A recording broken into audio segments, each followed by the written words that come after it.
Назым ханымның командасынан Роза ханым келіп отыр. Бұл кісі қазір өзінің нәтижесімен бөліседі.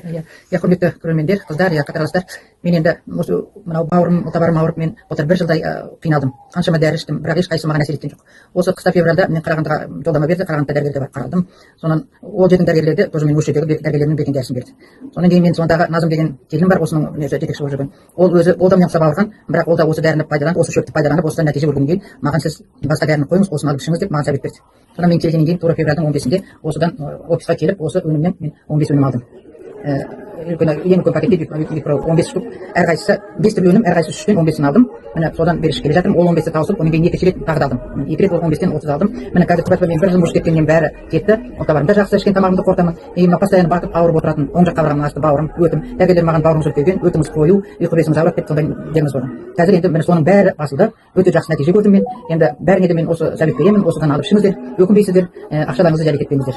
Рахмет. Аллаға шүкір, ары қарай ем болсын. Аллаға шүкір, жақсы. Бір алладан кейін осы дәрінің көмегімен қазір қалқайып жүрмін. Барлық организмдеріңізге әсер етеді, өте жақсы. Бұл өзі мынау Ақжусан дейді, Ақжусан. Бұл өте жақсы. Мен бұрында мұны мумияға ашытып ішкен, бұл Ақжусанды өзім кезден ашытып берген. Өте жақсы өнімдер. Мына бақбақ деген, мен бақбақты қазірдің өзінде жинап алып беріп, спиртке салып, мен аяғыма артритке жағып жүрмін. Өте жақсы көмектеседі. Сондықтан осы өнімді алып ішіңіздер. Рахмет сізге, ары қарай ем болсын. Міне Биотоник компаниясының осындай таза табиғи шөптері. Міне күшті. Рахмет. Енді мен бүгін мына жусанның қасиеті туралы айтайын. Бұл жусанды мен бұдан бұрын да ішкем.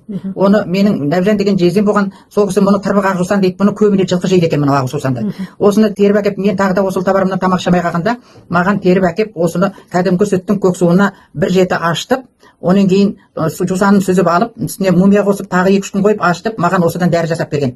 Түрі тура коньяктың түріндей болады. Осыдан мен ұлтабарымнан жазылғам. Бұл ақ жусан деген адамның ішіндегі шектегі бүкіл құртты өлтіреді.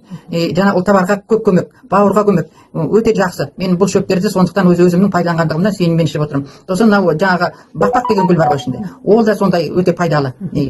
Сондықтан осыны өкінбейсіңдер, алыңдар, ішіңдер. Бұл ащы жусан, ащы жусан, иә. Міне күшті. Құрамында 5 түрлі шөптің түрі бар.